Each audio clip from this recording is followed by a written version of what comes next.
Sadiq, warm welcome in the program. Sadiq, सबसे पहले मौलाना साहब की तरफ मैं बाद में आती हूँ। अभी हमने बोल अवाम बोल चलाया था और नाजरीन ने नवाज शरीफ के इलाज के हवाले से नाजरीन की, आम आदमी की, वोटर की क्या राय है, तो मैं जानना चाहूँगी नवाज शरीफ की सेहत का जो मामला है अब क्या मसला है? अब हुकूमत लटका रही है या नून लीग वाले खुद लटका रहे हैं? जमानत के तौर पर कुछ क्यों नहीं रखवाया जा सकता?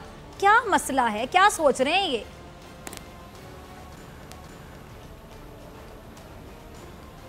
देखें, बात यह है कि मैं तो ये समझता हूँ कि ये मकाफात अमल है। आपको याद होगा कि जब मुशर्रफ के दौर में मियाँ नवाज शरीफ और शहबाज शरीफ मुल्क से बाहर थे और उनके वालिद साहब मियाँ शरीफ साहब का इंतकाल हुआ, तो उस वक्त परवेज़ मुशर्रफ ने कहा कि मैं खुसूसी त्यारा दे देता हूँ, नवाज शरीफ आएँ, जनाजा पढ़ें, जनाजा पढ़ के चले जाएँ। लेकिन उस वक्त नवाज शरीफ ने और शहबाज शरीफ ने ख़ास तौर पर अपने वालिद के जनाजे में आकर शिरकत करने से इनकार कर दिया था।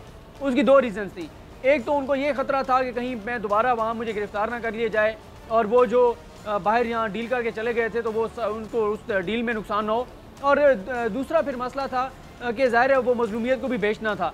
और अब देखें कि जब नवाज शरीफ साहब ने अपने वालिद का जनाजा नहीं पढ़ा था, आज उसी नवाज शरीफ के बेटे जो हैं वो अपने वालिद को बाहर ले जाने के लिए, उसके इलाज कराने के लिए पैसे देने को तैयार नहीं है।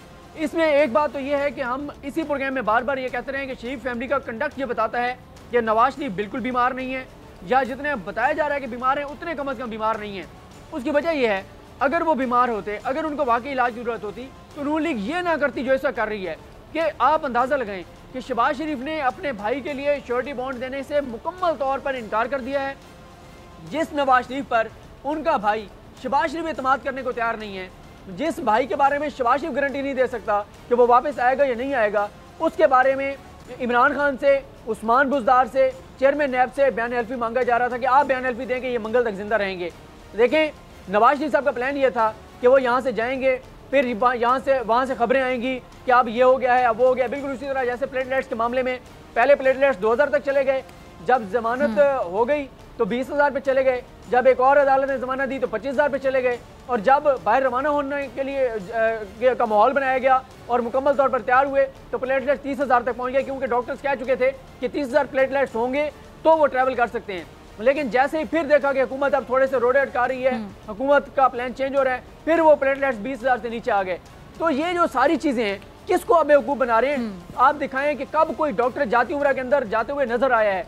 जब से मियाँ साहब गए हैं जाती उम्र में, आज तक कोई डॉक्टर वहाँ पर नजर नहीं आया सिवाय डॉक्टर अदनान के। और मुझे बताएं कि 2 दिन तो डॉक्टर अदनान यहाँ इस्लामाबाद बैठे रहे हैं, जब वो यहाँ पे जेली कमेटी जो वजारत कानून में जो बैठी थी, मीटिंग कर रही थी, उसमें बैठे रहे, तो उस वक्त मियाँ साहब को कौन देख रहा था? फिर इसी प्रोग्राम में हम तो खुद कहते रहे कि भाई मरियम औरंगजेब साहिबा को जाने दें, मिलने दें, वो बेचारी टिकट्स उनको आते हैं जाती उम्र से कि ये आप कह दें और वो कह देती हैं।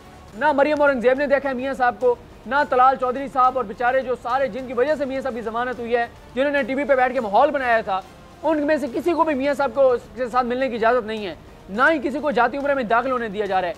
तो देखें, हुकूमत ने, मैं समझता हूँ, अभी भी बहुत बड़ा रिलीफ दिया है। एक सजा याफ्ता मुजरिम को कहा है कि ये बाहर चले जाएं 1 माह के लिए, लेकिन शर्त उन्होंने रखी है कि 7 अरब रुपए के बॉन्ड देकर जाएं, लेकिन वो देने को तैयार नहीं है। और शहबाज शरीफ को पता है कि मेरा भाई वापस नहीं आएगा, इसलिए शहबाज शरीफ श्योरिटी बॉन्ड देने को तैयार नहीं है। तो अगर वो इलाज चाहते हैं तो फिर ये 7 अरब क्या चीज़ है, दें, लेकिन वो पैसे नहीं दे रहे। अब फैसला शरीफ खानदान को करना है, मुस्लिम लीग नून को करना है। और मैंने तो ये कहा है कि अगर नवाज शरीफ साहब के पास या शहबाज शरीफ के पास 7 अरब नहीं है तो उनके पार्टी के जो बड़े बड़े जंगजू मीडिया पे आके बात करते हैं कि मियाँ साहब के ऊपर हमारी जान भी कुर्बान है, हमारी आल औलाद भी कुर्बान है, तो वो आए सामने। हाँ, मियाँ साहब के जानिसार बेशुमार बेशुमार, वो हमारे तजियाकार, वो सहाफ़ी, वो एंकर, वो दानिश्वर, हाँ, जो दानिश्वर एंकर सहाफ़ी जो हसन नवाज और हुसैन नवाज से ज्यादा जो उन जानिसारों में शामिल हैं, तो उनको चाहिए कि वो भी सामने आए, वो भी अपना हिस्सा डालें। ठीक है, वो भी जिन्होंने नवाज शरीफ जब वज़ीर आज़म थे तो ये बेनिफिशरी जो थे उनकी वज़ारत उज़्मा के, जिन्होंने उनसे फ़ायदे लिए, फेवर्स ली, रिश्तेदारों को भर्ती कराया, हेलीकॉप्टर के ऊपर चक्कर लगाए, बाहर ट्रैवल करते थे, बड़े बड़े गिफ्ट लिए, पैसे लिए, उन सहाफ़ियों का भी अब ये काम बनता है कि ये वक्त आ गया है कि मियाँ साहब के लिए वो कुर्बानी दें और हिस्सा मिलाएं, उसमें वो भी कुछ पैसे दें, और ये सारे लोग मिलकर और साथ। यानी सदीक, हम खुले अल्फाज में ये बात कह सकते हैं, सदीक जान, हम खुले अल्फाज में ये बात कह सकते हैं कि नवाज शरीफ की गारंटी लेने के लिए कोई तैयार नहीं है भाई समेत। बिल्कुल बिल्कुल बिल्कुल शहबाज शरीफ बिल्कुल गारंटी लेने को तैयार नहीं, इसलिए वो श्योरिटी बॉन्ड्स नहीं दे रहे, उन्हें भी पता है और ये प्लान इनका यही था। और आपने देखा कि हुकूमत ने, वज़ीर-ए-आज़म इमरान खान ने इंसानी हमदर्दी की बुनियाद पर कहा कि चले जाएँ, लेकिन अभी इमरान खान का ये बयान आया ही था कि वो जो एतजाज़ हसन साहब कहते हैं ना कि शरीफ फैमिली का एक तरीका वारदात है, ये एक हाथ गर्दन पे रखते हैं, एक पाँव पे रखते हैं। अगर ये ताकत में हो तो गर्दन पकड़ लेते हैं, और अगर ये ताकत में ना हो और मुश्किल में हो तो ये पाँव पकड़ लेते हैं। पहले इन्होंने पाँव पकड़े, जैसे ही इमरान खान ने कहा कि ठीक है इनको जाने देता हूँ, साथ ही सलमान शहबाज की ट्वीट्स आ गई, शहबाज शरीफ साहब की जो बहू हैं उनके ट्वीट्स आ गई, शहबाज शरीफ को गेम चेंजर बना दिया और कहा कि इमरान खान का सियासी बयानिया चला गया, ये हो गया वो हो गया, और देखें हमने कैसे मियाँ साहब को निकाल के ले आए। तो उन ट्वीट्स के बाद फिर हालात ज़्यादा इमरान खान के लिए संगीन हुए कि मैं तो इंसानी हमदर्दी की बुनियाद पे जाने दे रहा हूँ, और ये उल्टा मेरे ऊपर हमला कर रहे हैं, मेरे ऊपर अटैक कर रहे हैं और तासुब दे रहे हैं कि जैसे मैं। अच्छा, टाइम कम रह गया सदीक, मैं चाहती हूँ जरा मौलाना फजलुर रहमान के हवाले से भी बात हो जाए, और आपकी मौजूदगी का फ़ायदा उठाते हुए मैं आपसे इससे रिलेटेड भी बात करना चाहूँगी।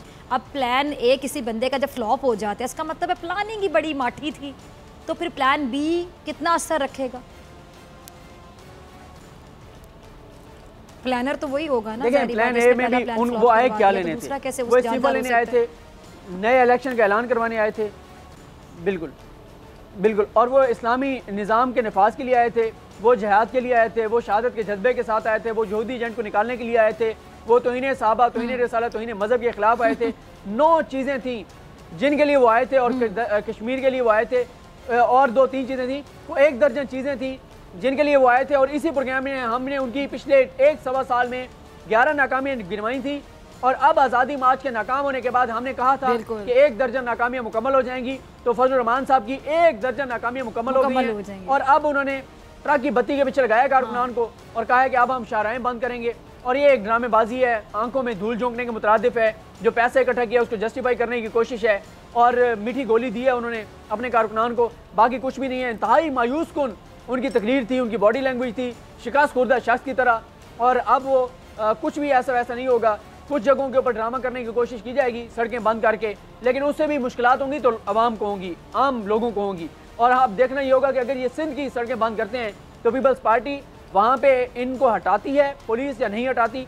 अलबत्ता पंजाब और KPK में तो इंतज़ामिया मुकम्मल तौर पर फ़ाल है, और एमरजेंसी नाफिज कर दी है उन्होंने, और कहा है कि जहाँ जहाँ ये सड़कें बंद करेंगे वहाँ गिरफ्तारियाँ भी की जाएंगी, सड़कें खुलवाई भी जाएंगी, सख्त एक्शन लिया जाएगा। तो लगता नहीं है कि मौलाना साहब का प्लान बी भी कोई असर डाल सकेगा। मौलाना इस वक्त जो है वो, अच्छा सदीक की बात थोड़ी मजाक की भी है, लोग हंसेंगे भी इस बात पर, ये बात सवाल सुनने के बाद, लेकिन ये गहरा सवाल है कि जो मौलाना के चंद थोड़े बहुत फॉलोअर हैं जो बार बार कहते पूरी कौम निकले, पूरी कौम निकले, लेकिन कितनी बेबसी के साथ कहते हैं निकले, कोई निकलने के लिए तैयार ही नहीं है क्योंकि इनके मुतालिबात में दम ही नहीं है। अब ये जो लोग अगर सड़कें ब्लॉक करेंगे, शाहराहें ब्लॉक करेंगे, तो इनको तो झूले भी चाहिए होते हैं। ये बड़े बड़े लोग हैं जो कि बच्चे बने होते हैं, झूलों पे झूले ले रहे होते हैं, एक ग्रुप खड़ा होता है, कुछ हाल के एंजॉय कर रहे होते हैं, तो सड़कों पे तो ये सब कुछ नहीं होगा, फिर क्या क्या करने आएंगे? उन्होंने तो एंटरटेनमेंट के लिए आना होता है। सड़कों पे कौन झूले लगवा के देगा मौलाना के लिए बाहर निकलने वालों? जगहों पे वो कोशिश करेंगे, और जैसे अब हाँ बिल्कुल, जब सोर्स ऑफ एंटरटेनमेंट नहीं होगा। वैसे भी मैं आपको एक चीज़ बताऊँ, आप तो नहीं आई यहाँ धरने में, लेकिन धरने में जितने दिन धरना रहा है, इस्लामाबाद का मौसम बड़ा बेहतरीन था, हल्की हल्की बादल होते थे, हल्की हवा, ठंडी हवा चल रही होती थी, बूंदाबांदी हो रही होती थी, बड़ा रोमांटिक सा एक मौसम था। तो उन्होंने भरपूर एंजॉय किया जितने दिन वो यहाँ पर बैठे रहे हैं, तफरीह मकामात पे गए हैं, इस्लामाबाद के तफरीह मकामात देखे। ये ना कि उनके फॉलोअर कहते हैं कि मौलाना की बरकत से होता था, ये मौलाना जहाँ पे खड़े होते थे बारिश हो जाती थी, मौसम रोमांटिक हो जाता था। आपका लास्ट कमेंट चाहूंगी, फिर क्लोजिंग की तरफ जाने। जी बिल्कुल, इसका क्रेडिट अगर देना है मौलाना को तो दे दें। अल्लाह करे कि आप जहाँ पे वो जहाँ ट्रैवल करें वहाँ पे मौसम इस तरह का रोमांटिक और आशिकाना और बेहतरीन होता जाए। चलें ठीक है जी, सब्सक्राइब करें और बेल दबाएं ताकि कोई खबर रह न जाए।